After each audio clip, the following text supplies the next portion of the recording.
ආයුබෝවන් ඔයාලා හැම දිනාටම සුබ දවසක්.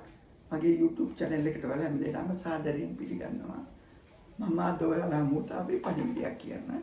මගේ මේ චිත්‍ර මේ ආයතනයේ මගින් අවුරුද්දක් පාසා කරනවා NVQ පාඨමාලාව.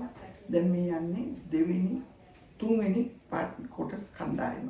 ඊළඟට හතරවෙනි කණ්ඩායම අපි ගන්න සූදානම් කරලා තියෙනවා. ඒක ගන්නවා ආරම්භ කරනවා 2026 පාඨමාලාව ආරම්භ කරනවා මාර්තු මාසේ 1 වෙනිදා. ඒකට තමයි මම මේ වීඩියෝ එක දාන්නේ. මාර්තු මාසේ 1 වෙනිදා ආරම්භ කරනවා. දිගටම ඒ සෙනසුරාදා කරනවා නම් මේ පාඨමාලාව ඔයාලට අවුරුදු දෙකකින් ඉවර කරගන්න අවුරුද්දෙන් ඉවර කරගන්න පුළුවන්. සෙනසුරාදා ඉඳ දෙකම මේ සාමාන්‍යයෙන් ඔය රැකියාව කරන අයට පුළුවන් සෙනසුරාදා ඉඳට කරන්න අවුරුද්දෙන් ඉවර කරන්න පුළුවන්. මේ පාඨමාලාවට තියෙන වැදගත්කම තමයි විදේශගත වෙන්න. ඕනනම් විදේශගත වීමට විදේශගත විශ්වවිද්‍යාලයකට යෑමට මේක පිළිගන්නවා. මේ සාතිකයේ මේ TVC ආයතනයේ උත්තිය කමිෂන් උත්තිය මේ තුතිකත් ආවුතිය අධ්‍යාපන කමිෂන් සභාවේ ව්‍යාපෘති කරපු ආයතනය. නිසා ඒ සාතිකය පිළිගන්නවා. ඊළඟට ඒක ඔයාලට පුළුවන් ඒ පිටරට යන්න ඊළඟට මේ රට ඉඳලම ඔයාලට පුළුවන් ඒකේ වෘත්තියක් වශයෙන් කරන්න චිත්‍ර කලාව. ඒකට තමයි ඔය වෙබ්සයිට් තමන්ගේ වෙබ්සයිට් එකක් හදලා ඊළඟට සේව් කරන වෙබ්සයිට් තියෙනවා. ඒවට දාලා චිත්‍ර අලෙවි කරන්න ඔයාලට මේකේ අවස්ථාව හදාගන්න පුළුවන්. ඒ වගේම චිත්‍ර ගුරුවරුන්ට හරියට වැදගත් වෙනවා. ඒ වගේ මේක ගොඩක් වැදගත් වෙනවා චිත්‍ර කලාව දන්න කට්ටිය. ආස කරන කැමැත්ත දක්වන අයට හරියට වැදගත් වෙන පාඨමාලාවක්. ඊළඟට මේක කරගෙන යන්නේ මොඩියුල 31ක් තියෙනවා. ඊළඟට පැය 700ක් කරන්න ඕන.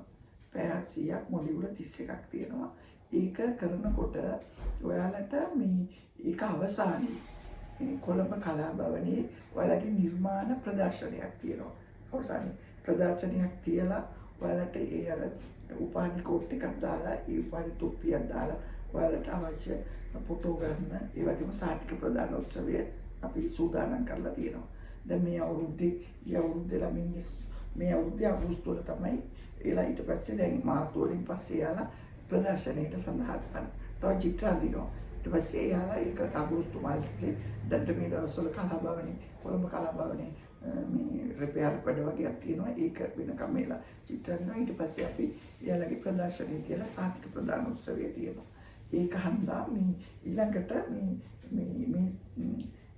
මේකෙදි මේ සාහිත්‍යයේ තියෙන මේකෙදි මේ චිත්‍ර ටික කරන්නේ රේඛාවෙන් ආරම්භ කරලා කැන්වස් දියසායම් මාධ්‍ය පැස්ටල් පෙන්සිල් පෑනින් ඊළඟට චාකෝල් වලින් ඊට පස්සේ acrylic oil paint abstract paint ඔය දක්වාම ගමන් කරනවා. මූර්තිත් කොටසක් කරනවා. ඊළඟට සාම්ප්‍රදායික චිත්‍රය ඔක්කොම මේ සිලබස් එකට ඇතුළත්. ඊළඟට ඔයාලට සෑහෙන වැඩ කොටසකුත් තියෙනවා. ඒ නිසා අඳින්න පුළුවන් කැමති කෙනෙක් ඔයාලට පුළුවන් මේකට සම්බන්ධ වෙන්න. දැන් දැනටත් ඈතින් එන කට්ටිය තමයි ගොඩක් සම්බන්ධ වෙලා තියෙන්නේ. ගොඩක් කොළඹ ප්‍රදේශයෙන් එනවා. අනුරාධපුරේ පොළොන්නරු වගේ ප්‍රදේශවලින් කුරුණෑගලින් වගේ තැන්වලින් එනවා. මේකට ගොඩක් ගන්නත් බෑ. 10කට අඩු සංඛ්‍යාවක් තමයි ගන්න පුළුවන්. ඒ කියන්නේ ඉඩක් නැහැ. ඒ වගේම මම තනියම කරන්නේ. ඒ නිසා මට ඒක පුළුවන් මේ තනියම කරන නිසා ඔයාලට අවශ්‍ය දේ මට ඔයාලත් එක්ක සාකච්ඡා කරලා තව දැනුම අවශ්‍ය නම් ඒවා දෙන්නත් මට මම ඒවට සැදී පැහැදිලි සිටිනවා. ඒ නිසා පාඨමාලාව කැමති කෙනෙක් හදාරන්න ඔයාලට පුළුවන් මට කතා කරන්න. මේ මම මගේ නම්බර් එකක් දානවා. ඒ වගේම මේ ගිය 2025 වසරේ දරුවන්ගේ දැන් ප්‍රදර්ශනයට රැස්ති කරලා තියෙන චිත්‍ර ටිකකුත් ඔයාලට මේ ගමන මේ ඊළඟට මෙතනින් පස්සේ බලා ගන්න. එතකොට ඔයාලට පුළුවන් මේකේ කොච්චරක් ඉඳලා තියෙනවද කොච්චරක් කරනවද මේ චිත්‍ර ටික ළමයි 4-5 දෙනෙක්ගේ චිත්‍ර විතරයි. 4 දෙනෙක්ගේ චිත්‍ර මෙතන තියෙන්නේ. ඒකෝට තව ගොඩක් මෙතන මම ගොඩක් කරපු ඒවා ගොඩක් ඒවා තියාගත්තා. ඒ ටික තමයි දැන් මේ ඔයාලට දර්ශනීය වෙන්න වදින්නේ. දැන් බලා ගන්න ඒවා බලලා අවශ්‍ය කෙනෙක් ඉන්නවා නම් කතා කරමු. වීඩියෝ එක නරඹුවා ඔයාලට බොහොම ස්තුතියි.